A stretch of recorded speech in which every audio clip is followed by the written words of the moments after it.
Hello hi friends, ఎలా ఉన్నారు అందరూ? నేను ఇంతకుముందు వీడియోలో 8వ తరగతి తెలుగు పుస్తకం నుండి పాఠ్యాంశాలు అలాగే రచయితల గురించి వీడియో చేశాను కదా ఫ్రెండ్స్. అందులో మనం ఏంటి మనకేమున్నది 5th లెసన్ శతక సుధా ఉంది కదా ఫ్రెండ్స్. ఆ శతక గౌల గురించి నేను ట్రిక్ చెప్తానన్నా కదా, ఎలా గుర్తుపెట్టుకోవాలో అది ఇప్పుడు చెప్తాను చూడండి ఫ్రెండ్స్.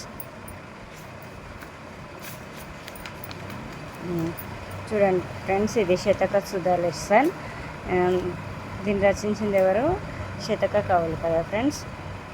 ఇక్కడ చూడండి, మనకు ఇక్కడ మొత్తం ఎన్ని శతకాల గురించి వచ్చింది 8 శతకాలు ఉన్నాయి ఫ్రెండ్స్. మొత్తం వాటి గురించి నేను ఒక ట్రిక్ చెప్తా చూడండి. ఇక్కడ ఫస్ట్ వచ్చేసి నారాయణ శతకం. దీన్ని నారాయణ శతకాన్ని ఎవరు రాసిర్రు? నారాయణ అన్న మకుటంతో మనసుకు ఆహ్లాదాన్ని కలిగించే అద్భుతమైన పద్యాలు ఇందులో ఉన్నవి. దీన్ని పోతన రాశాడు. ఇతడు జనగామ జిల్లా బమ్మెరవాసి. ఆంధ్ర మహాభాగవతం, భోగిని దండకం, వీరభద్ర విజయం రాశాడు.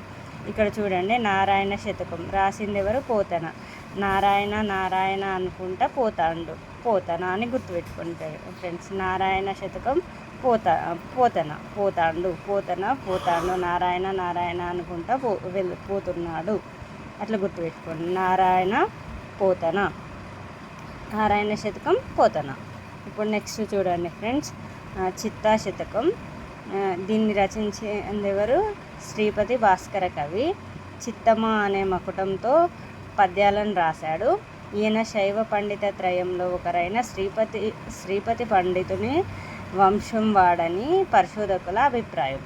ఇక్కడ చూడండి ఫ్రెండ్స్, ఇక్కడ చిత్త శతకాన్ని మనం ఎలా భాస్కరునికి చిత్తం ఎక్కువ అని గుర్తుపెట్టుకుందామని రాశాను ఫ్రెండ్స్. కానీ నెక్స్ట్ ఇది కూడా భాస్కర శతకం ఉంది కదా, కన్ఫ్యూజ్ అవుతారు కావచ్చని మళ్ళీ శ్రీపతికి చిత్తం ఎక్కువ అని గుర్తుపెట్టుకోండి ఫ్రెండ్స్. శ్రీపతికి చిత్తం ఎక్కువ, ఇట్లా గుర్తుపెట్టుకోండి. నెక్స్ట్ శతకం ఏంటిది? భాస్కర శతకం. దీన్ని రచించింది ఎవరు? మారద వెంకయ్య. ఏ మకుటంతో? భాస్కర అనే మకుటంతో పద్యాలు రాశాడు. భాస్కర శతకంలోని ప్రతి పద్యంలో మొదటి 2 పాదాల్లో ఒకే నీతిని చెప్పి తర్వాతి పాదాల్లో దాన్ని సమర్థిస్తూ ఒక దృష్టాంతాన్ని చెప్పడం ఈ శతకంలోని ప్రత్యేకత. ఇక్కడ భాస్కర శతకాన్ని మనం ఎట్లా గుర్తుపెట్టుకోవాలి? భాస్కరుడు ఎప్పుడూ మారడు. అంటే భాస్కరుడు అంటే ఇక్కడ ఎవరు? సూర్యుడు ఎప్పుడు ఒకే ఉత్తేజంతో ఉంటాడు కదా ఫ్రెండ్స్, అలా గుర్తుపెట్టుకోండి. భాస్కరుడు ఎప్పుడు మారడు. మారద వెంకయ్య. భాస్కర శతకం మారద వెంకయ్య, అలా గుర్తుపెట్టుకోండి. నెక్స్ట్ వచ్చేసి దాశరథి శతకం.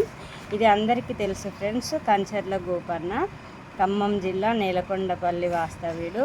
దాశరథి కరుణాపయోనిధి అనే మకుటంతో పద్యాలు రాశాడు. భద్రాచలం రామునిపై అనేక కీర్తనలు కూడా చేశాడు ఫ్రెండ్స్.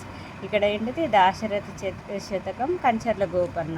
ఇతన్నే మనం ఏమని పిలుస్తాం? భక్త రామదాసు అని పిలుస్తాం. ఇది మీకు తెలుసా అని అనుకుంటున్నాను ఫ్రెండ్స్, అందుకే నేను ఏం ఎక్కువ చెప్పడం లేదు.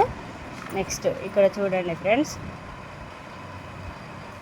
నెక్స్ట్ 5th వచ్చేసి ఇక్కడ చూడండి ఫ్రెండ్స్, నరసింహ శతకం. ఈ శతకకర్త కాకుచ్చం శేషప్ప కవి.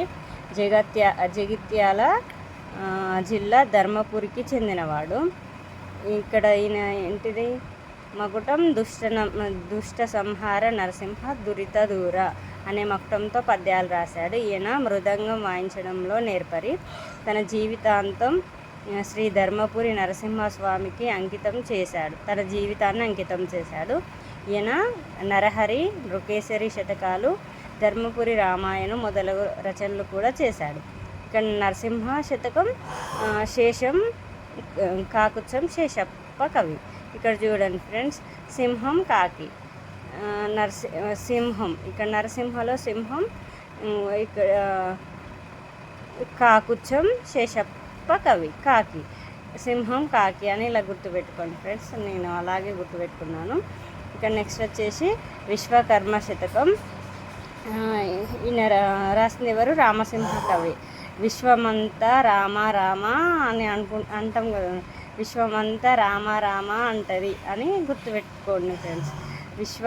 విశ్వకర్మ శతకం రామసింహ కవి. నెక్స్ట్ వచ్చేసి శ్రీ వెంకటేశ్వర శతకం.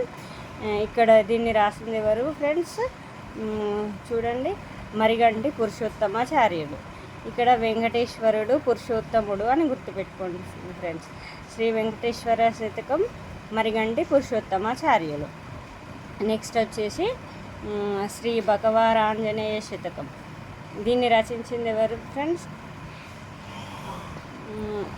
ఇక్కడ చూడండి, వెంకట్రావు పంతులు గారు రచించారు ఫ్రెండ్స్ శ్రీ భగవారాంజనేయ శతకాన్ని. ఇక్కడ ఆంజనేయుని గుళ్ళో మంచి పంతులు ఉన్నాడు అని గుర్తుపెట్టుకోండి ఫ్రెండ్స్. ఇది ఆంజనేయ శతకం కదా, ఆంజనేయుని గుళ్ళో మంచి పంతులు ఉన్నాడు. ఆ పంతులు ఎవరు? వెంకటరావు పంతులు. ఇక్కడ శ్రీ భగవారాంజనేయ శతకం, వెంకట్రావు పంతులు అని గుర్తుపెట్టుకోండి ఫ్రెండ్స్. ట్రిక్ నచ్చితే లైక్ చేయండి, అలాగే నా ఛానల్ని సబ్స్క్రైబ్ చేసుకోండి ఫ్రెండ్స్. నాకు సపోర్ట్ చేయండి. Thank you all.